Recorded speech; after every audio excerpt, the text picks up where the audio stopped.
Hello बच्चों, एक और नया क्वेश्चन लेके आए हैं। ठीक है, और नए कॉन्सेप्ट का क्वेश्चन ले रहा हूँ मैं हर बार। अक्टूबर 2014 में जरूर आया है, लेकिन बहुत ही इंपॉर्टेंट है, कॉन्सेप्ट अलग है। ठीक है, देखो एक जॉइंट इक्वेशन निकालना है आपको पेड ऑफ एड लाइन का ओरिजिन से जो पास हो रहा है। ठीक है, और वो एंगल बना रहे हैं 30 डिग्री का विद दिस लाइन। ठीक है, चलिए तो सबसे पहले ऐसा क्वेश्चन देखो ना तो बिल्कुल दिमाग के दरवाजे खुले रखना और समझ लेना कि एक तो एंगल थीटा आपको मिल गया। मतलब यहाँ हमेशा ऐसा दिखने के बाद फॉर्मूला लगेगा tan theta equal to m1 minus m2 upon 1 plus m1 into m2 इनका पूरा मॉड, इसका पूरा मॉड। वो ये वाला फॉर्मूला ही यहाँ यूज करना है आपको। ठीक है, समझ रहे हो? ठीक है, चलिए ये तो क्लियर हो गई बात। ठीक है, अब जॉइंट इक्वेशन निकालना है ना, तो फॉर्मूला तो वो है। ठीक है, क्वेश्चन बहुत ही आसान है। ठीक है, बिल्कुल मुश्किल नहीं है, लेकिन कॉन्सेप्ट समझना है आपको, है ना। आपको रट्टा नहीं मारना क्वेश्चन। देखो बोला क्या है, joint equation of the line through the origin each of which is making an angle of 30 degree with the line. Each of which यानी दोनों, सिंपल बात, दोनों। ठीक है, समझ लो, दोनों 30 डिग्री यानी दोनों मीट कर रहे होंगे इससे। बिल्कुल ठीक है। तो देखो अब सिंपल बात है, यहाँ क्या बोलोगे आप, इसका स्लोप निकालोगे तो given line therefore slope of 3x plus 2y minus 11 equal to 0। इस लाइन का स्लोप क्या होता है, m is equal to minus a by b. Minus a by b क्या बोलूंगा मैं, माइनस 3 बाई 2। तो m तो आ गया इसका। ठीक, अब let the slope of other line, जो दूसरी लाइन है, ठीक है, उसका स्लोप बोल रहा हूँ मैं, उसका स्लोप मैं बोल देता हूँ। इसके साथ 30 बना रहा है, make an angle of 30 degree with this.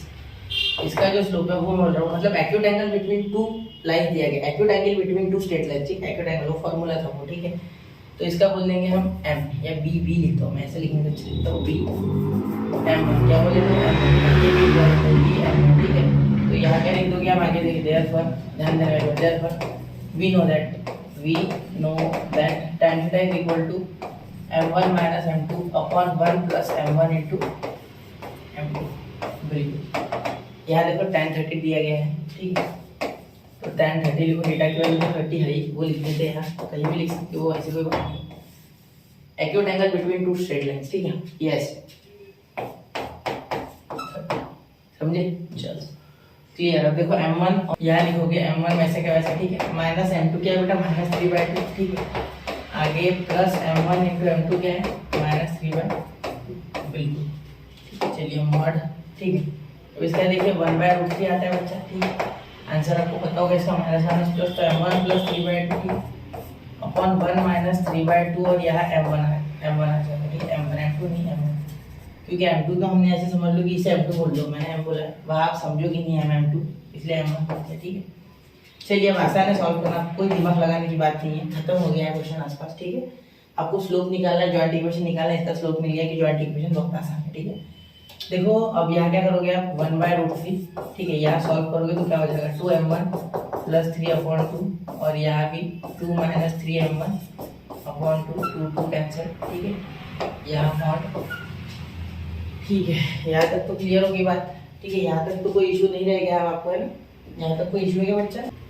अब यहाँ देखिए बच्चा, यहाँ क्या करेंगे, यहाँ अगर आप ध्यान से देखोगे तो यहाँ स्क्वायरिंग करेंगे तो ये रूट हट जाएगा। ठीक है, रूट हटने से मुझे थोड़ी सी राहत मिलेगी। ठीक है, क्योंकि रूट आ गया ना तो मुझे मुश्किल हो जाएगा। ठीक है, अब देखो यहाँ a plus b whole bracket square, यहाँ a minus b whole bracket square, तो इस m1 को ना m बोल देते हैं। क्या बोल देते हैं, m1 को m बोल देते हैं। ठीक है, m1 को m बोल देते हैं फिलहाल। ठीक है, क्योंकि हम इसे ऑक्सिलरी से सॉल्व कर लेंगे, क्योंकि अगर ये m1 रूट है ना, इसका मतलब होगा कि हम m1 को y/x लिख सकते हैं, क्योंकि joint equation of this two will be equal, मतलब हम अलग अलग निकाल के करेंगे, दैट इज आल्सो वही आएगा। ठीक है, और अगर आप ऐसे करोगे तो भी वही आएगा। ठीक है, कि bm², ठीक है, plus 2hm plus a equal to 0, ये आप जानते हो। ठीक है, तो वही जॉइंट, सॉरी वही ऑक्सिलरी इक्वेशन के सहारे हम निकाल लेंगे, तो m यहाँ आ जाएगा बीच में कहीं, तो m को मैं y/x डाल के आराम से कर लूँगा सर। ठीक है, चलिए तो देखिए यहाँ क्या हो जाएगा, 2m का स्क्वायर यानी ये हो जाएगा 4m²। ठीक है, प्लस 6 यानी 12। ठीक है, क्योंकि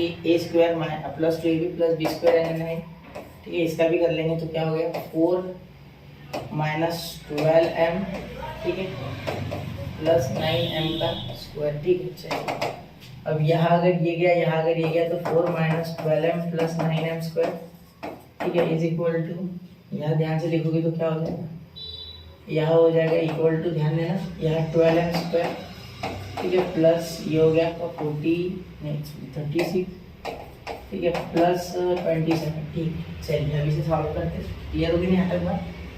12m नहीं आएगा क्या, m भी आएगा, सॉरी m नहीं लिखा मैंने ना, 12m, यहाँ m भी आएगा, ठीक है, यहाँ भी 12m या 36, ठीक। चलिए अब इसका पूरा सॉल्यूशन करेंगे तो यहाँ तो हो गया, इधर जाएगा ये पूरा, तो यहाँ 3m², ये इधर लेके जाता हूँ पूरी ना, ये माइनस का उधर जाके प्लस, तो प्लस 48m, ये माइनस, ये प्लस का उधर जाके माइनस, तो प्लस 23 इज इक्वल टू 0, ठीक है बच्चा। यहाँ ऑक्सिलरी इक्वेशन तो हमारे पास आ गया, इसे y/x और ब्रैकेट स्क्वायर डालते, इसे भी 48y/x लिख देते, इसे प्लस 23 इज इक्वल टू 0 डालते, तो क्या हो जाएगा देखो। अब यहाँ x² से मल्टीप्लाई कर दो तो यहाँ हो गया y², यहाँ हो गया 48xy, यहाँ हो गया प्लस 23x² इक्वल टू 0, तो यही तो आपका ऑक्सिलरी इक्वेशन है, इसे सीधा लिख लेना, ठीक है। तो यही आपका इक्वेशन, ये ऑक्सिलरी है, ठीक है, इससे ये आ गया आपका रिक्वायर्ड इक्वेशन, ठीक है, required joint equation of the straight line, ठीक है बच्चा। चलिए नोट कीजिए 1 2 3, ठीक है, ऐसे आपको आना चाहिए, ये बहुत आसान है, ठीक है, लेकिन समझना होगा इसके लिए पूरा डिटेल में पहले से, ठीक है। एक आध लेक्चर का है वो वीडियो, तो देख लोगे तो अच्छा है, ठीक है। मिलते हैं अगले लेक्चर में, पढ़ते रहे, आगे बढ़ते रहे। जय हिंद, जय भारत।